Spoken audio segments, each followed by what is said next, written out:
racism has now become a marketing tool for some of these companies and their idol. Every time an idol does something very offensive, be it cultural appropriation, racial slurs, insensitive imageries, or attitude, and things they do, the cycle is always predictable for most of these people. There's outrage from fans. Oh, why would you do this? Why would you do that? Then apology comes sometimes for people that want to apologize. And before you know it, there's increased visibility for this group. Then the question I ask myself is that, is ignorance being exploited for engagement? And at what point does controversy become strategy? And when black fans who are hot and calling you out, who benefits from it? They are hot, but you people keep talking about, oh, they apologized, let it go, let it go, let it go. But at the end of the day, racism has become such a marketing tool for these people that they capitalize on it when they want more visibility from the black fans.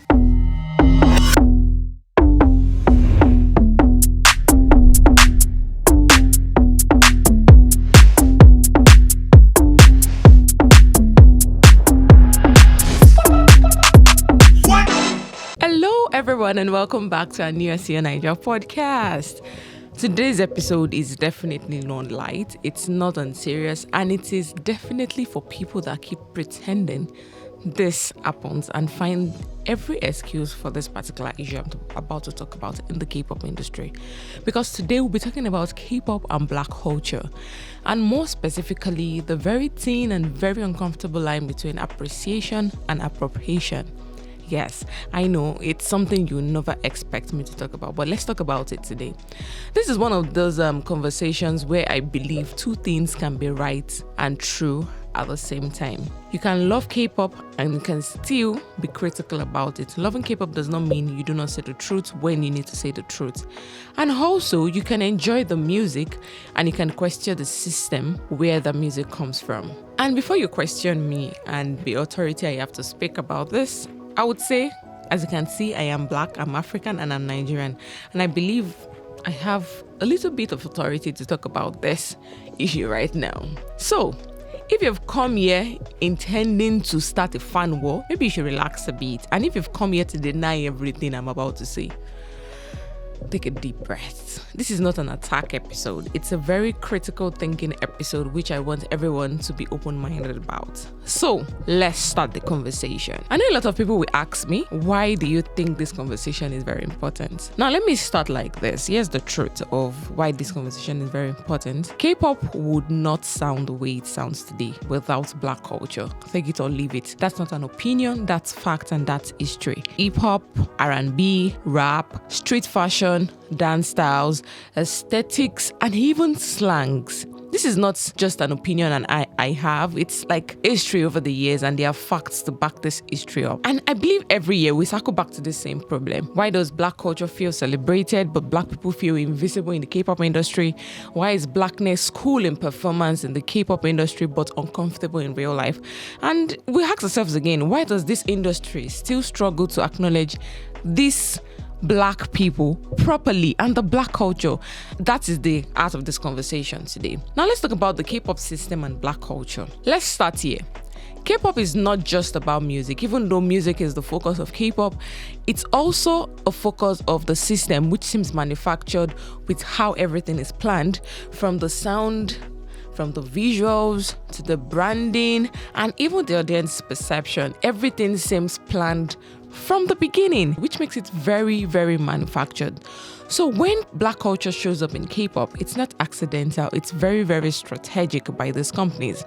This is where things get very complicated in the K-pop industry, because in as much as intentions matters, the impact of these actions actually matter more. Now in the K-pop industry, there are companies that have mastered the act of blackness. I want to talk about blackness. They've mastered the black culture. They've mastered the black sound.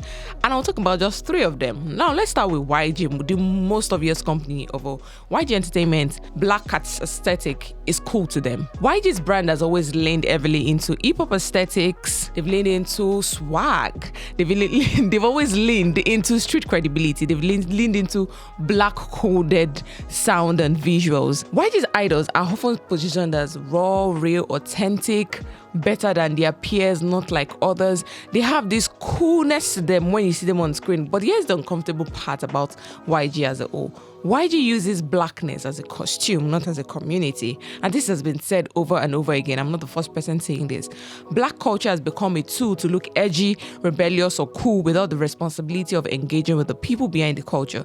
This is where black marginalization happens because the aesthetic is loved by them, but the lived experience is often ignored.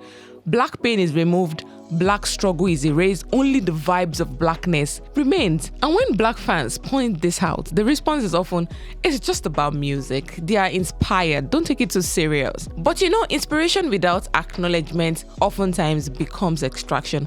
And when it happens over and over and over again, it's not very cool. Now let's talk about SM.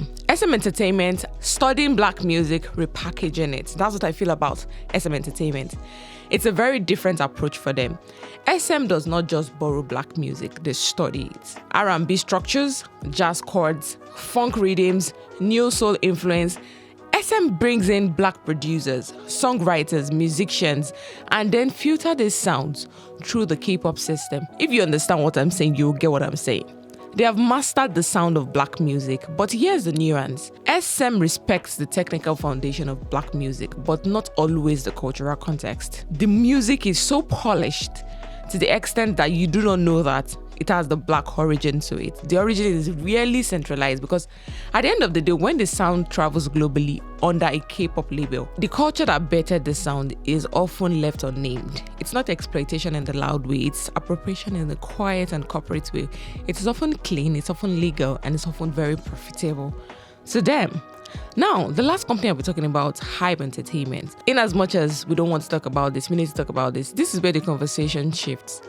Hype does not just use black culture, they research it. They bring in black collaborators, they credit black creators, and they openly reference inspiration. Is it perfect? No. Is it intentional? Yes, it's very intentional.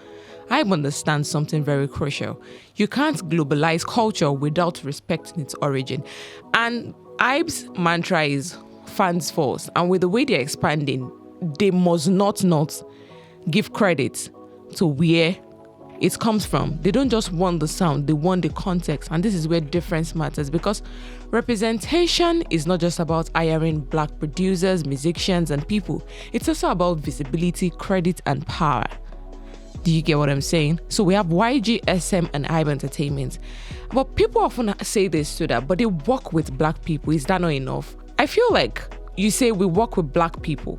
We work with black choreographers, they are collaborators. Yes, this might be true, but here's the real questions. Are black people partners, or are they just resources? Are they visible? Are they credited? Are they protected? Or are they only used for behind the scenes?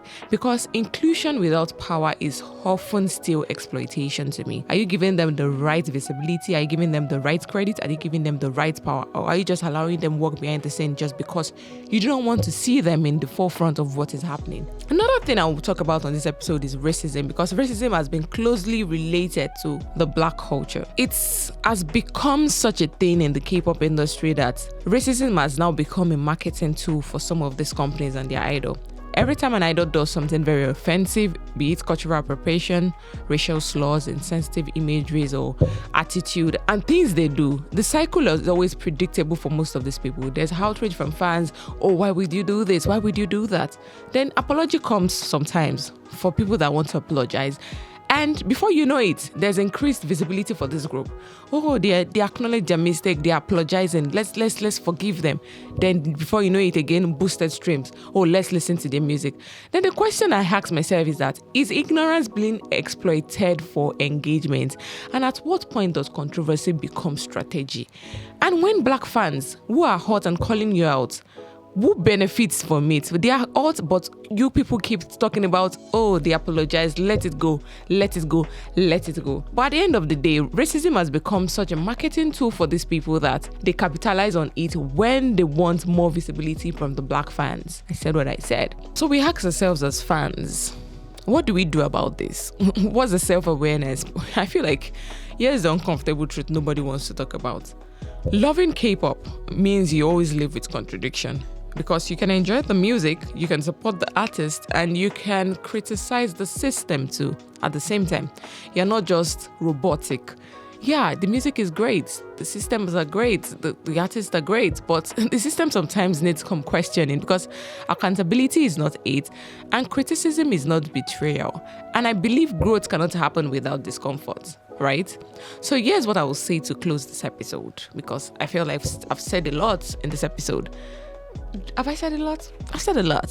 So I'll say this. Black culture is not a trend. It is not aesthetic. It's not a shortcut to global relevance. It's living, breathing, evolving, and deserving of respect. And if K-pop truly wants to be global, it must also be very responsible. Like, if you're not ready to be responsible yet, then your global endeavors might be cut short. Not perfect, but be honest with the way you use these cultures. Thank you for sitting with me on this conversation.